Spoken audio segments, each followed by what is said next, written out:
What's up guys? In this tutorial, I'm going to show you how to fix failed to load earlier chats slash messages on Instagram if Instagram messages are not working for you, because I know there are a lot of issues with it going on, and I'm going to show you some easy ways to fix it. So if this video does help you in any way, please consider subscribing to the channel with notifications turned on and liking the video, as it does mean a lot to the channel.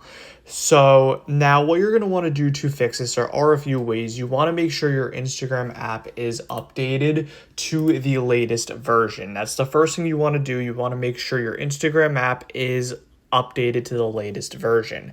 The next thing you want to try to do is go ahead and try closing your Instagram app and reopening it. If that doesn't work either, you could also go ahead and try signing out of your Instagram account and signing back into it. If that doesn't work either, there are some issues happening today where it is saying fail to loaded messages on Instagram. Now, what I would recommend you do is just go ahead and check down detector and wait until the servers are fixed, because there are some bugs with it, but those are some easy ways which you could try to fix it. But other than that, just wait and hopefully it will be fixed soon. But hopefully this video